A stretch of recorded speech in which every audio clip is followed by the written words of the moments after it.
राज्यसभा के चुनाव ने काफ़ी हद तक ऐसे आश्चर्यजनक परिणाम लाया है जिससे कि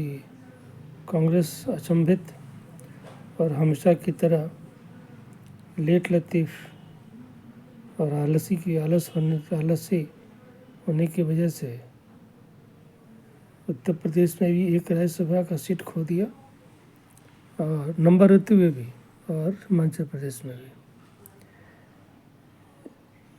कांग्रेस ये दिखाता है कि कांग्रेस राजनीतिक रूप से काफ़ी लेट लतीफ़ और सुबह थोड़ा देर से उठती है और दिमाग की बत्ती ज़रा लेट से जलती है। खासकर चुनाव के समय, चुनाव के पहले और चुनाव के बाद जब तक वो जागती है तब तक भाजपा कांड कर चुकी होती है। उत्तर प्रदेश में 7 विधायक ऐसे थे जो समाजवादी पार्टी के थे, अखिलेश यादव के करीब थे, जैसे मनोज पांडे भी हैं, और ये सभी लोग को वस्तुतः समाजवादी पार्टी के ही उम्मीदवार को वोट देना चाहिए था। लेकिन अयोध्या में जब से रामलला की प्राण प्रतिष्ठा हुई है और उसमें विपक्षी दल जिस तरह की घृणात्मक और जहरीले विषैले वक्तव्य दे करके अपने ऊपर और अपने आप को चारों तरफ से आक्षेपों का केंद्र बन गई है, तो अपने पैर पर कुल्हाड़ी नहीं मारी है, कुल्हाड़ी पर अपना पैर मार लिया। उसमें अखिलेश यादव भी हैं। एक तो इनको अपने पिता से ही विरासत में वो राम घृणा मिली है और उसकी वजह से,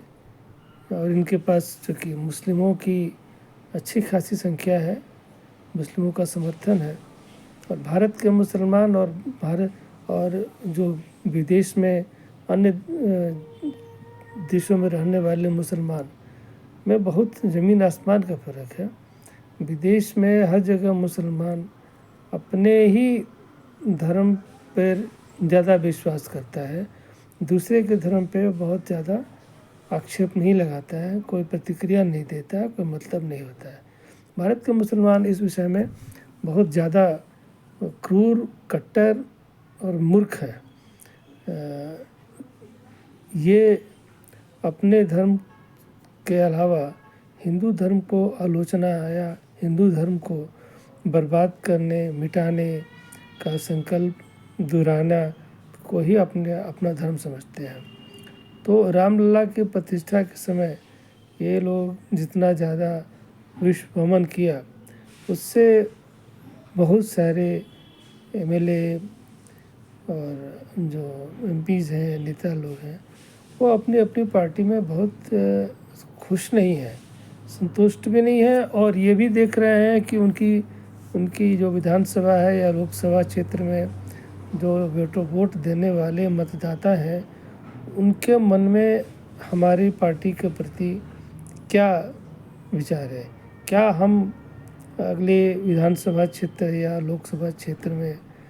समाजवादी पार्टी की तरफ से अगर हम खड़े होते हैं तो क्या मुझे वोट मिलेगा? इस बात के लिए चिंतित होने को मजबूर इन सब 7 एमएलएज ने पाया कि ये अपनी पार्टी यानी अखिलेश यादव की समाजवादी पार्टी जिस तरह से लोगों का कोप भाजन बन रही है अपने राम प्रतिष्ठा के विरोध के कारण, उसी गुस्से का शिकार हम लोग भी हो सकते हैं। दूसरे शब्दों में ये कहें कि इन्हें बिल्कुल लग गया कि जो माहौल है, जो मतदाता है, वो शायद इन लोगों को इनके राम विरोधी विचारों के लिए वोट नहीं देगा। इसलिए इस राज्यसभा चुनाव के समय इन्होंने भाजपा के लोगों से जो उप मुख्यमंत्री हैं मौर्य, उनसे मुलाकात किया और मुलाकात करने के बाद ये इन्होंने एक दूसरे को टटोला, अपने विचारों को एक दूसरे के साथ विमर्श किया और प्रदान किया और फिर ये निर्णय लिया होगा कि एक तो जनता हमें नहीं चुनेगी समाजवादी पार्टी के उम्मीदवार होने के बावजूद, दूसरा अगर हम आपके यहाँ पार्टी में आ जाते हैं, क्या भाजपा हम लोगों को एक सम्मानजनक स्थिति में रखेगी। अब ये क्या हुआ है नेपथ्य में मैं तो नहीं जानता, धीरे धीरे बातें आएंगी। लेकिन कल जो मतदान हुआ राज्यसभा के लिए राज्यसभा के एमपी के लिए, उसमें इन सारे 7 एमएलएज ने भाजपा के 8वें उम्मीदवार संजय सेठ के पक्ष में अपना वोट दे दिया और ये 7 वोट जो अखिलेश यादव के समाजवादी पार्टी के एमएलएज हैं, इनके वोटों की वजह से कल भाजपा का 8वां राज्यसभा का उम्मीदवार उत्तर प्रदेश से संजय सेठ निर्वाचित घोषित किया गया। अब देखिए मामला यहीं तक नहीं रुका है, हिमाचल प्रदेश में भी राज्यसभा के उम्मीदवार के लिए जो मतदान होता है, उस मतदान में भी लोगों ने कांग्रेस के एमएलएज ने क्रॉस वोटिंग यानी अपना दल छोड़ करके भाजपा के उम्मीदवार को वोट किया, मतदान किया और वहाँ से भी भाजपा के उम्मीदवार के जीतने की घोषणा हो गई। ये 2 राज्य ऐसे हैं जिन राज्यों में भाजपा को जैसी उम्मीद थी उससे ज़्यादा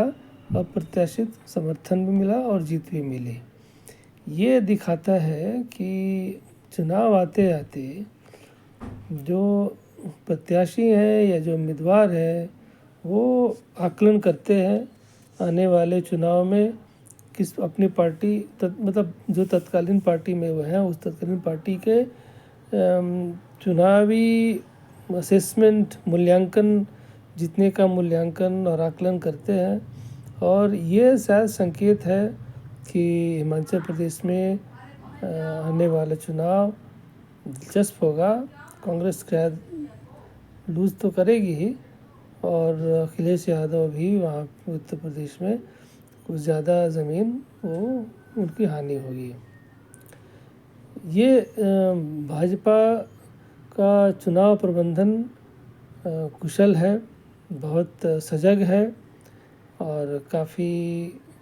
एक तरह से कहूँ कि किलिंग इंस्टिंक्ट है। वो किस समय कौन सा काम करना है,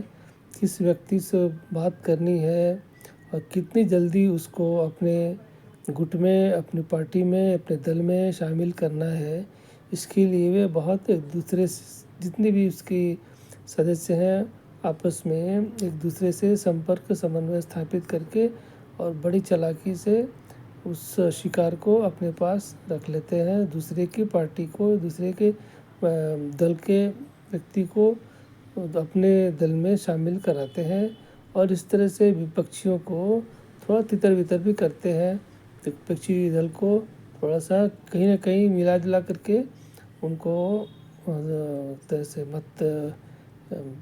थोड़ा नर्वस करते हैं, उनको परेशान करते हैं और उनकी सारी